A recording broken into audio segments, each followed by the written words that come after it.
Bible lesson study में आपका स्वागत है। हम चौथा पाठ को हम देख रहे हैं। उसका शीर्षक दिया हुआ है बाइबल हमारे धर्मशास्त्र का आधिकारिक स्रोत।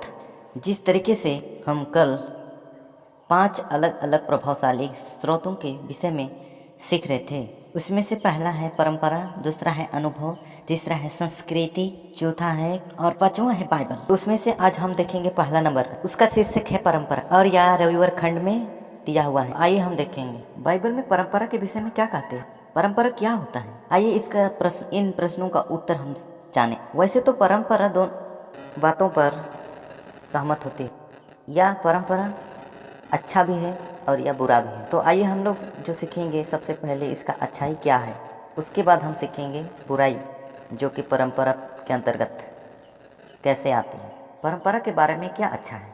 परंपरा स्वयं अपने में बुरा नहीं है, यह हमारे दैनिक जीवन में निश्चित दिनचर्या और संचालन देती है। यह हमें जड़ों से जुड़े रहने में बहुत मदद करती है और यह परंपरा भी धर्म में एक महत्वपूर्ण भूमिका निभाती है। परंपरा हमें इतिहास को याद करने में मदद करती है। यह हमें हमारे पूर्वज द्वारा सिखाए गए पाठों को भी याद दिलाती है।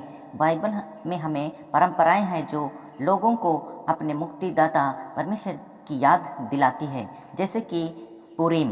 उदाहरण के लिए हम देखेंगे, आज़ाद भूमि पर पूर्वज यात्रियों के आगमन को आज भी अमेरिका में याद किया जाता है।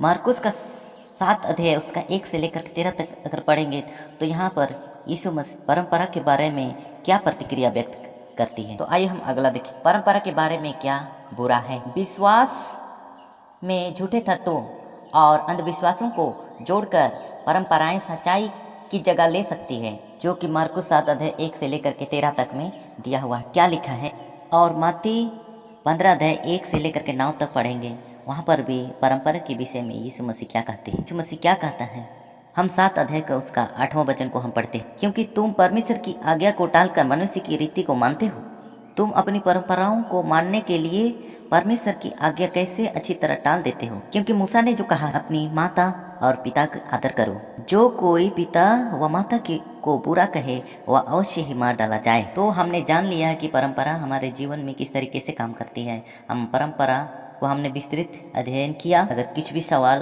तो आप कमेंट बॉक्स में लिख कर हमें भेजें, और साथ ही साथ अपने कमेंट बॉक्स में लिख कर भेजें। पहला सवाल है, हमारी चर्च में परंपरा की क्या भूमिका होनी चाहिए। दूसरा, आप धार्मिक परंपराओं में आशीष और चुनौतियाँ कहाँ देखते हैं। थैंक यू, धन्यवाद। कल फिर हम नए पाठ पर का जो नया शीर्षक उसके बारे में हम सीखेंगे। हमारा दूसरा नंबर पर है, उसका नाम है अनुभव। अनुभव के बारे हम लोग कल सीखेंगे। अगले आने वाले वीडियो में हम उसकी चर्चा करेंगे। धन्यवाद। Jesus, we enthrone you.